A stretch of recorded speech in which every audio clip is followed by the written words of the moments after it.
Welcome to the Own It Sister podcast with the amazing life coach, Sarah Oxendine.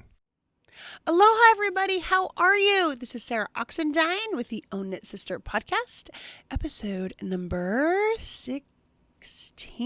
I think this is episode number 16. This is amazing. So today we are talking about what now. This is such a good topic because if we don't ask ourselves the question, what now, we end up complaining and really just kind of staying in a place or a situation longer than we normally would because we don't ever just go direct and be like, okay, what now? So here's some examples. Like, my child is lying to me. What now? Here we are with COVID-19. Everyone is sheltering in place. Kids are probably not going back to school. Everyone's homeschooling. Okay, now what? Right? Mandatory masks. Now what? And what happens when you're able to, like, your brain does not even want to have this conversation. Your brain is like, it doesn't want you to ask now what, because it's so much easier for your brain to just spiral in confusion, complain, and just be in the depths of despair and frustration. It doesn't even want to deal with it. Like, let's just denial or all the things. But when you're like, okay, this is the truth. Now what? When I say the truth, I mean, like, children are at home doing school. That's the reality. That's the facts. That's the circumstance. So now what? Some other possibilities, I actually wrote down a whole bunch of them, but like your husband wants a divorce. Now what? Not why and all these other questions, but just, okay, this is what he wants. Okay, now what? What do I need to do now? My teenager tells me she's pregnant. Now what? I hate myself. Now what? I'm 100 pounds. Now what? I'm 300 pounds. Now what? Can't stop over drinking. Now what? I can't, my husband's addicted to porn. Now what? My husband's cheating. Now what? I'm cheating and my lover wants me to leave my family. Now what? Right? Like, where are the spaces in your life that are causing you pain, but you're in denial of what's even happening in the first place? And so you're just avoiding it altogether. You're not even addressing it. You're not going to the hard place of doing the work, because that's what happens when you ask yourself, now what? It requires your brain to answer the question. Like, whenever, this is actually something beautiful if you don't already know this, whenever you ask yourself a question, your brain gets to work on finding the answer. So when you ask yourself, now what? My husband wants a divorce. Now what? Your brain's going to get to work like, okay, so now we need to and it will come up with a list of things that you need to start doing. And when you ask yourself that, now you've got tasks that you need to do. Where if you complain and you avoid it, you're able to and buffer. Oh my gosh, so much buffering. What will happen when you are avoiding? You'll find yourself doing things like overeating, over drinking, over porning, over sexting, over shopping, like over Netflixing, over Facebook and social media, overing and indulging in whatever your choice is. Everyone has different choices in which my buffer of choice has been overeating, right? And so that's something that if I'm not managing my mind, that's what happens. So I have to make sure I manage my mind so that I can live a life where I'm really living and feeling what's going on. So a lot of the times, right? So let's say you're avoiding something. The reasons we avoid these things is we think we can't feel the emotion, right? We're like, well, if I admit to myself that my husband really wants a divorce, then now I'm going to need to feel all of these feelings that I just don't want to do right now. And so we just avoid it. We pretend like it isn't happening. Let me just tell you. Actually, I wrote down a list of I wrote down a list of feelings for you that I'm going to, let me move this over here, that I'm going to go through with you. And here's some just what nows that I kind of wrote down, right? Your husband's asks for a divorce. Now what? Your teen tells you she's pregnant. Now what? Your neighbor calls CPS on you, but there's nothing really going on. Now what? You're not happy with your life. Now what? Your tween is lying to you and you want her to stop, but nothing seems to be working. Now what? You are feeling empty. Now what? Your dog won't stop pooping on the carpet. Now what? You have just started remembering past trauma. Now what? You are resenting your spouse. Now what? Your son saw your husband looking at porn and now he's addicted to porn. Now what? You are cheating and your husband doesn't know and your lover wants you to leave your spouse. Now what? You and your husband aren't having sex or haven't had sex in a long time. Now what? You think your spouse is cheating. Now what? You hate yourself. Now what? Okay, so stop complaining about what is happening in your life. Instead, do something about it. Here's the other thing. Listen, life is supposed to be half awesome, half crappy. And the longer you deny that truth, you're going to find yourself in situations like this, like avoiding and buffering, because half of the time we are created to process all emotion, including negative emotions. In fact, some of those negative emotions that I wanted to tell you. So first you got to be honest with yourself. You have to ask yourself, now what? And the worst thing that can happen is that you're going to feel an emotion. Okay. Whatever emotion there is, you were created to process it. I know it's so crazy because we resist, we feel like, no, I do not want to feel disappointment or else I'll feel like I'm dying. Just feel the disappointment. You can process any of the emotions. You can process fear, terror, disgust, betrayal, defeat, disappointment, hurt, rejection, pain, panic, oppression, lethargic, jealous, loneliness, loss, grief, neglect, manipulated, hopeless, heartbroken, guilty, haunted, friendless, foolish, failure, emptiness, despair, codependent, childish, chaotic, and bored, and so many more emotions. You can feel all of them. You can process all of them. When you ask yourself, now what? It puts your brain to work.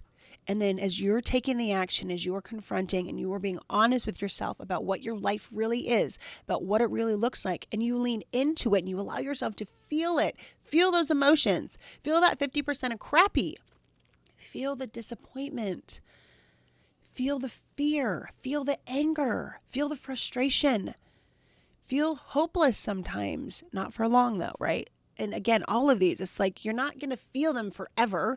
It's you feel them, you process it, and you move forward. But if you keep resisting feeling the emotions, then you're never going to ask yourself, now what? And if you never ask yourself, now what, you're going to stay stuck right where you are. You're going to stay in the relationships that suck. And I'm not just talking about with your significant other, your relationship with your mom will continue to suck because you're not asking yourself, now what, and being willing to take the action and do the work to create a better relationship. Just because a relationship is crappy or hard doesn't mean you leave. It means you need to do some work to move your brain from where it is and evolve it to the next level. So you can have the joy, the bliss, all of the wonderful things that come on the other side of asking yourself, now what? On the other side of processing all of those so-called negative emotions. What if they're not even negative? What if they just are the emotions of the human experience? What if we just lean into it every single time? What happens then? You guys, life happens when you do that. You evolve your brain to the next level. Your level of joy increases. And here's the other thing. When we're living in this space, it's denial and neglect. What happens is we don't get the full effect of all of the joy and amazingness of life because we're dumbing down and numbing down our level of emotion. If you're doing that on the negative side, it is also happening on the positive side. And if you are someone who's like, no, like I do not feel 50% crappy and 50% awesome. Most of the time I just feel fine. Then I would like to say you're probably buffering and you aren't really being honest with yourself of where you are in your life. All right. So let's go over some examples of how we would use the model for helping when you're processing now what's, okay? We're going to go through I just put some, examples together. And then at the end, I did like a very extreme example because I want you to see that as you can use the model to process anything and everything. Like it helps. It is the formula for you to see and understand what's happening in your brain and then becoming what's the result of your life. Okay. So here's an example. Your daughter says that she is doing her school on Zoom, but she hasn't been. And then the school calls you and says, hey, your daughter hasn't been showing up. Okay. And she said that she told you that she was, so she's lying to you. You have a thought, I can never trust her. When you have that thought and you feel angry, then you ground her and your daughter isn't talking to you. Okay. Now listen, this is what I want you to pay attention to. Listen, the exact same. Now we're going to think a different thought with the exact same situation. So the circumstances, again, circumstance is always the fact. The circumstances, the same one. Daughter is saying that she's doing her Zoom calls for school, right? Because everybody's at home. And the school calls you and says, hey, your daughter hasn't been showing up for classes, even though she's been telling you she has been. So she's been doing something else other than that, right? Instead of thinking, I can never trust her, which causes you to feel angry, instead you pick a different thought. You pick to think, this is really hard and I get it. How do you feel? You feel compassion when you think that thought. And then how do you act? You tell her, I totally get this is hard, but not showing up for classes is unacceptable and you are grounded. The result is daughter isn't talking to me and I understand. So what I want to show you here is sometimes what we think is, especially if you're using the model a lot, that if you change your thought, that means your action will be different. You could change your thought and keep the same action. The difference is you feel so much better, right? So when you have the thought that I can never trust her, how you are feeling and experiencing your action is different, right? So either way, the daughter still did. She lied to you. She's not showing up. So you want to be a responsible parent. So you still give her a consequence. But you feel so much better when you're giving her the consequence when you think the thought, this is really hard and I get it. But that doesn't excuse her behavior, right? So you just are feeling better, but she's still getting grounded. But you're connecting with her like, listen, I totally get it. This is hard, but that's unacceptable and you're grounded. And she's still not talking to you because she's mad, but your experience of the whole thing is so much better because you picked a different thought. Okay? It is optional to think the thought, I can never trust her. That is an optional thought. You do not have to think that thought. You could still take the same action and feel so much better with a different thought. So I just wanted to show you that. That's a really good one. Another example could be, I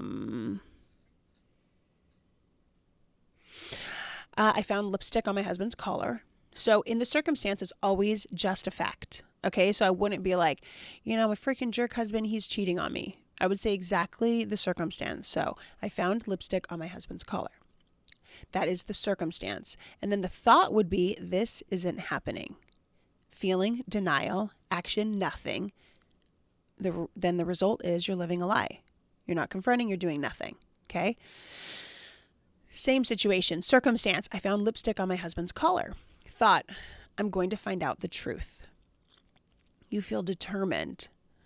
Action, you do some detective work, you find out the truth, and you decide what now. Do you see how those are totally different, though the circumstance is the same? Both times, first, the thought is, this isn't happening. So just like, oh no, like I'm just going to pretend like this isn't happening. I'm going to pretend like I didn't see this lipstick. And then you have denial, you do nothing, and then now you're living a lie. And I know you may think, if this is you, that like, no, I'm just, yeah, that builds up inside of you. You're not living your optimal life when you're doing things like that. And you may be thinking, no, but I'm saving my marriage. But you don't even know. You didn't even ask him. You did nothing. So in that situation, it is so important. And listen, if you notice in the next example, it wasn't like the thought needed to change to like, I'm going to freaking kick the crap out of this guy. I'm going to find this girl. Like, we didn't go there. We chose to think a thought that's going to serve us in the situation, which is, I'm going to find out the truth. There was no judgments. There was no assumptions. It's just like, oh, okay, like there's lipstick on my husband's collar. I'm going to find out the truth. Then, because you think that thought instead of any other thought, right? And again, whenever I'm offering thoughts, you just need to find a thought that works for you. The whole point of practicing the model is for you to be aware of what's going on in your brain and how you are creating with your brain the results that you're getting. And then how you can choose to think a different thought that serves you. I may choose a thought for me that serves me, and you may be like, that doesn't work for me. It's not a big deal. You just pick the thought that serves you. And again, how do you know if it serves you? Because it's going to get you the result that you want, and you're going to feel the way you want to feel as you are getting that result. Okay? As you noticed in the model before, I gave the example about the teenager not doing her schoolwork. The result and the action were the same, but I felt so much better with one versus the other. Okay, so there you go. Now let's go to another one. Mandatory masks. That would be the circumstance, right? That's factual. Thought, why can't people just comply? Feeling, caused you to feel frustrated and self-righteous. Possibly, or maybe just frustrated. Probably a little bit of both. Action, complain. Feeling, feel crappy because you can't control the world. Okay, so what I want you to notice is I want you to think, if you are thinking the thought, why can't people just comply? I really want you to sit with that. What is that causing you to feel? Notice the feeling and then notice the action that you take. And sometimes what happens is we will flip models. We will think that, no, but like, why can't people comply? You'll think, I'm not even going to go there. I'm just going to tell you these and stick with this. We're going to have a totally different podcast about the model, but here we go. So mandatory masks. Why can't people just comply? Cause you to feel frustrated, self-righteous. Then you complain. Your action is you complain. The result is you feel crappy because you can't control everyone. Next model. Mandatory masks. Again, that goes into the circumstance line. Then your thought about that is, I just want to mind my own business. Then you feel non-confrontational. Then you act, you mind your own business. Then the result is you're just enjoying your life.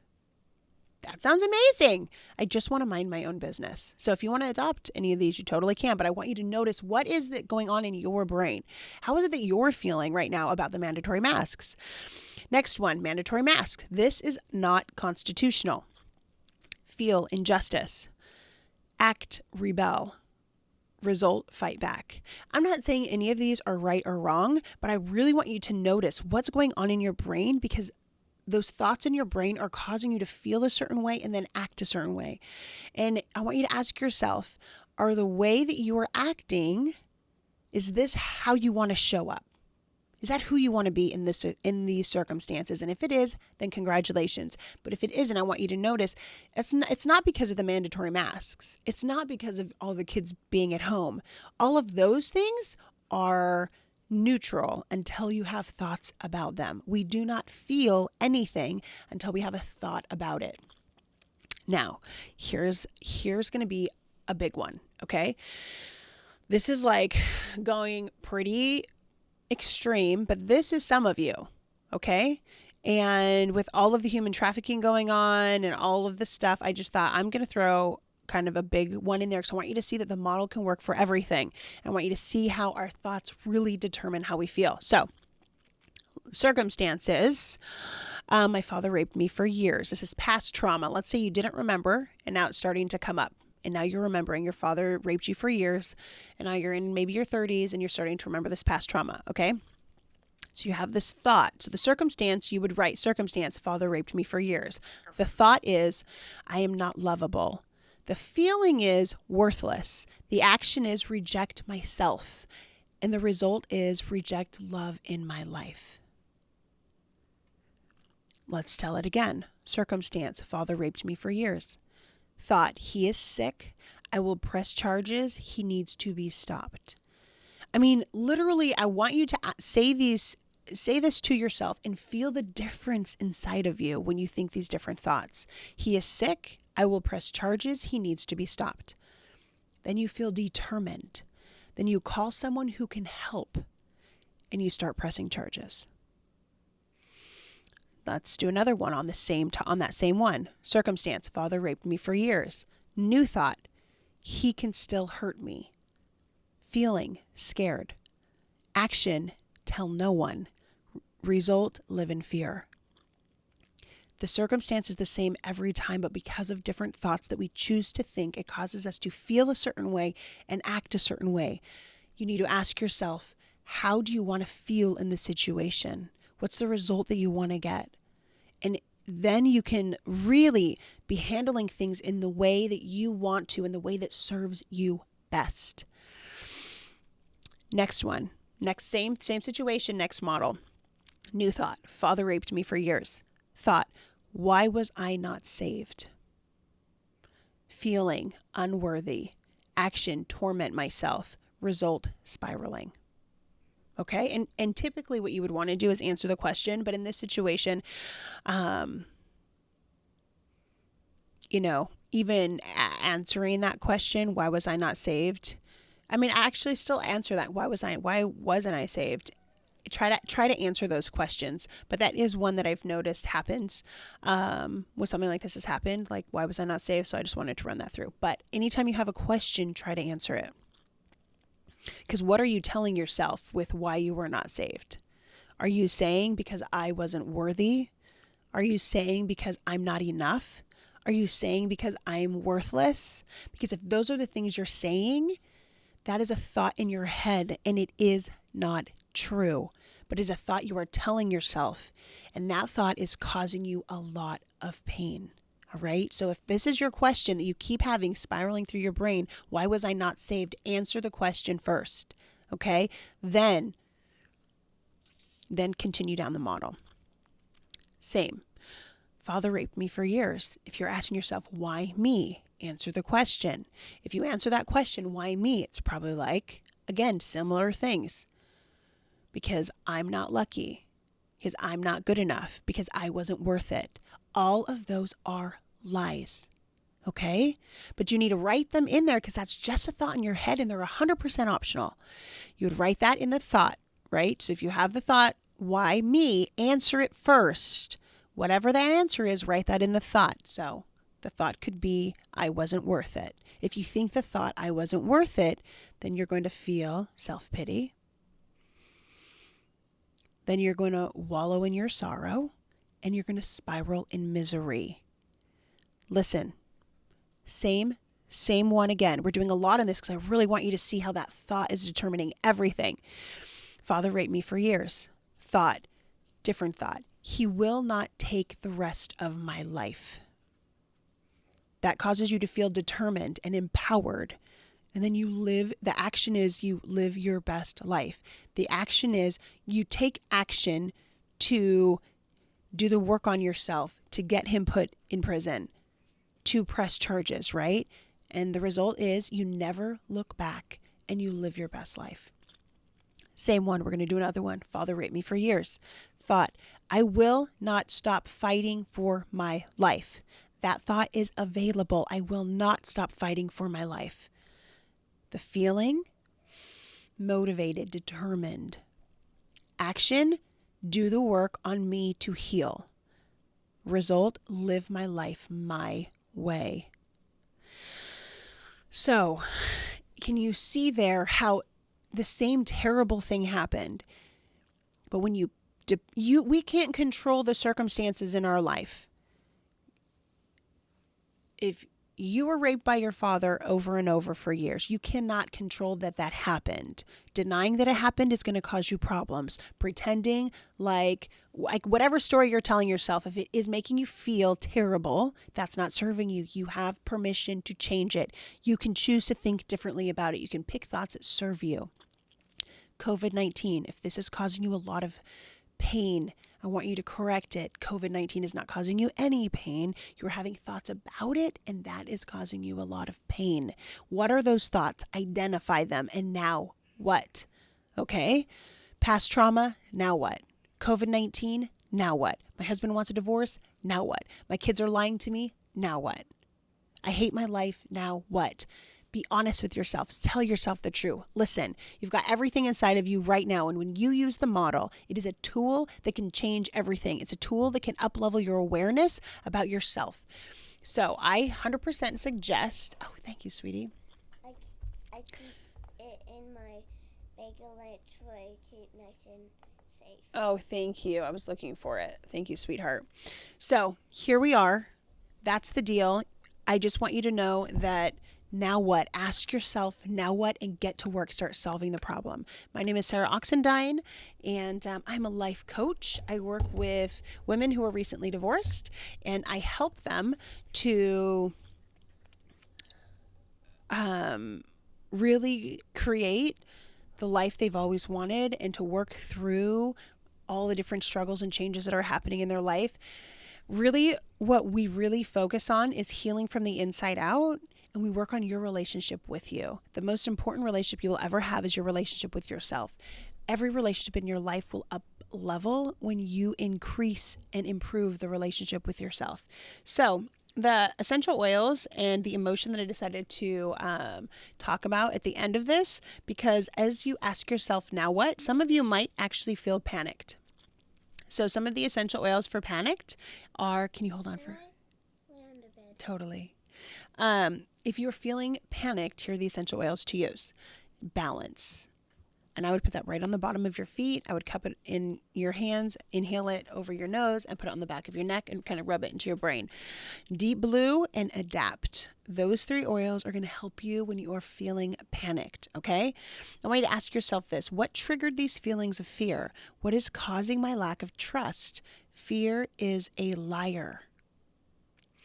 I am now perfectly supported. See a blanket of comfort lovingly placed around your body. Imagine its presence allows trust and calm to absorb into the soul. All right. So if you are feeling panicked, I want you to use Balance, Deep Blue, and Adaptive. So if you are ready to uplevel your life, my next program is actually going to start in October. So think it over, have some, think about it. But if we're a good fit, I know I can help you. So call me. When you call me, it's going to ask you to leave your name, and then it will ring me. So you just leave your name and then you wait. It will ring me and I will answer. If I don't answer, I will call you back. So leave your name, leave me a message, and I will call you right back, and then we can chat. Have an amazing day and own it, sister.